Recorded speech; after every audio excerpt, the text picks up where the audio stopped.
sejam bem-vindos a mais uma aula do curso da disciplina de Tópicos Avançados em Agricultura Irrigada, tá? Essa vai ser mais uma aula sobre o R, e para essa aula a partir dessa aula a gente vai começar a trabalhar a parte de geoestatística e representação de dados geoestatísticos e mapas, né, no R, tá certo? Para isso a gente vai precisar vocês vão precisar instalar, aqui eu vou só carregar porque eu já tenho instalado o pacote que se chama raster, tá certo? Raster. Enfim, eu carreguei, eu tenho o meu diretório de trabalho, tá? Minha pasta de trabalho, e a gente vai precisar fazer alguns downloads da internet, tá bom? Pessoal, então nessa parte aqui a gente vai ver como fazer o download de alguns arquivos que a gente vai estar usando na aula para fazer os mapas, tá certo? Para obter algumas informações de mapas, tá? Para isso a gente vem aqui no Google e digita Relevo Embrapa, tá? O primeiro resultado aqui é o que a gente quer, tá certo? E aqui a gente tem, como ele está falando aqui, arquivos no formato GeoTIFF, tá certo? Com resolução espacial de 90 metros e a unidade de altitude em metros. E isso aqui é bem importante, sistema de coordenadas WGS. O que é isso? É coordenada latitude e longitude, tá? Existem outros sistemas, mas para facilitar a Embrapa deixou em esse WGS 84. Aqui então, por exemplo, a gente pode vir selecionar o estado da Bahia e ele apresenta vários arquivos com diferentes códigos, tá? Se a gente clicar em qualquer um deles, a gente vai ser direcionado para essa página que ele mostra o código, esse SD24VD, e aqui a gente é só clicar em download, arquivo para download, e salvar isso aonde a gente quiser, tá certo? Eu não vou salvar isso porque eu já tenho no meu computador. Desculpa. Então é isso, vocês precisam enfim, selecionar a região que vocês quiserem, o arquivo que vocês quiserem e fazer o download desse arquivo, tá certo? Bom, com o download feito, a gente vai primeiro então aqui importar. Eu fiz o download de um arquivo que se chama sa22za.tif, tá? Para abrir esse arquivo no R, a gente vai usar uma função que se chama brick, tá? Brick no inglês é a palavra para tijolo, tá certo? É só uma das funções dentro do pacote raster. Quando a gente faz isso, se tiver tudo certo na pasta, no diretório de trabalho, tá tudo certo, ele carrega e eu posso representar isso direto usando a função plot, tá certo? Ele já reconhece que é um arquivo diferente e ele plota, que ele representa. Eu só vou alterar aqui para ficar melhor, alterar as margens para ficar um pouco maior, tá? Vocês veem que ele representa o nosso arquivo de altitudes nesse caso, tá certo? E uma escala aqui automática também, tá? Como eu disse anteriormente, vocês lembram que a projeção era WGS 84, certo? Então vocês veem que aqui a gente tem latitude e longitude, tudo certo, em graus, tá? Não é uma representação muito difícil, é o que a gente está acostumado, tá certo?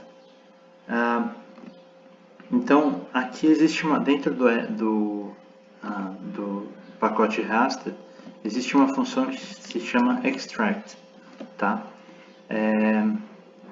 Eu vou criar aqui, antes de usar a função, eu vou criar uma matriz, tá? Eu vou criar nesse começo bem simples, tá?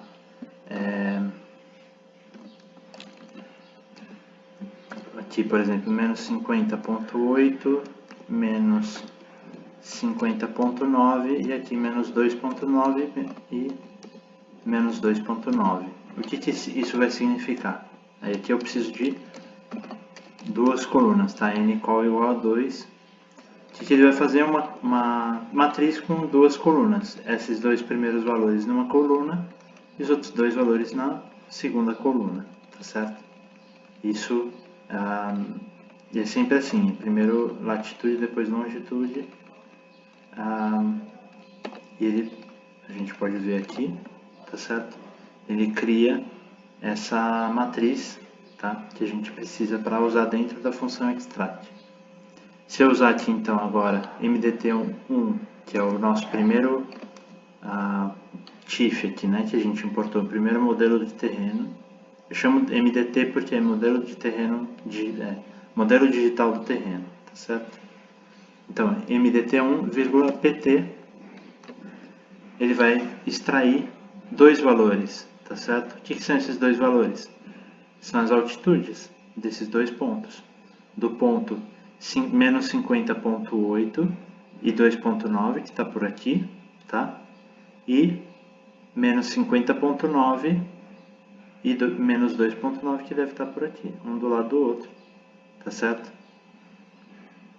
Esse é o valor da altitude em metros, como a gente tinha visto lá no site da Embrapa, tá? Eu posso adicionar mais um ponto aqui, por exemplo, deixa eu ver, para vocês verem que existe uma... Não são valores aleatórios isso que ele está gerando, tá? Eu selecionei aqui menos 49.7, que vai estar por aqui, tá? Para pegar um valor bem baixo aqui, para vocês verem, e menos 2.95 para estar próximo da extremidade, tá bom? É um ponto a mais só, então 14 metros, tá certo? Essa é a altitude desse ponto que está mais ou menos por aqui, tá? A gente pode complicar isso um pouco. Imagina que eu quero um grid, tá certo? Ou uma grade com vários pontos, tá? Como que eu vou fazer isso? Primeiro, eu vou criar uma repetição entre menos 50.9 e 49.6 por 0.2, tá certo? E uma repetição de menos 2.9 a menos 2.05, tá? Também por 0.2. Se a gente rodar, se eu selecionar só essa repetição, a gente vai ver... Peraí. Desculpa, não é uma repetição, eu que me confundi, é uma sequência, tá? É uma sequência. Se a gente rodar essa primeira aqui, a gente vai ver...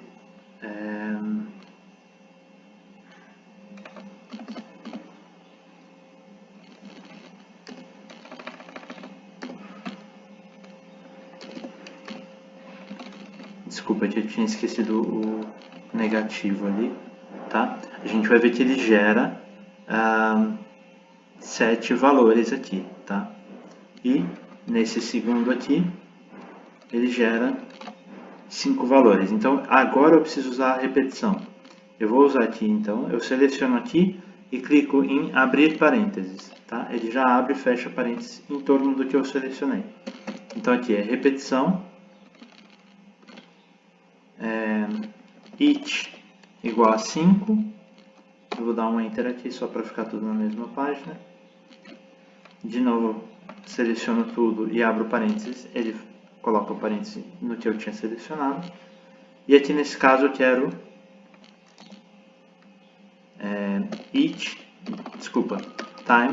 times igual a 7 e de novo número de colunas igual a 2. Bom, pessoal, aqui eu já consertei, só tinha esquecido de colocar esse C aqui no começo, tá certo? Porque aqui eu só estou criando as repetições, são dois conjuntos, né? São dois conjuntos de valores. Eu precisava do C para combinar esses dois valores, esses dois conjuntos. E aqui quando eu crio então o PT1, ele vai criar um conjunto de uma sequência de números, tá certo?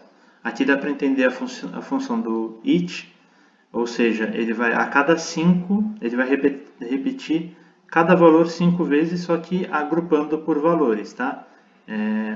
Uma vez que, por outro lado, o times, ele repete os 5 valores, tá? Ele repete os 5 valores 5 vezes, tá? Mas não agrupa, o que agrupa é o each, tá?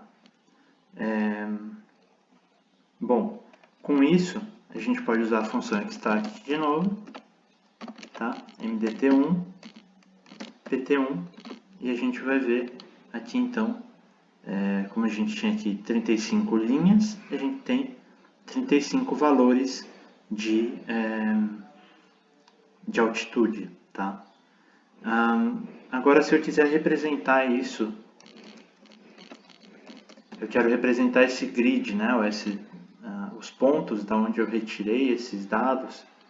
É fácil, a gente só precisa vir aqui em points, usar a função points, PT1, eu vou só trocar aqui para PCH16, que é o ponto cheio, fica mais fácil de visualizar, e eu vou reduzir aqui um pouco o tamanho do ponto, só para ficar mais bonito, tá? Então, se eu rodar isso aqui, ele insere nos pontos onde eu tinha selecionado aqui um ponto, né, um ícone.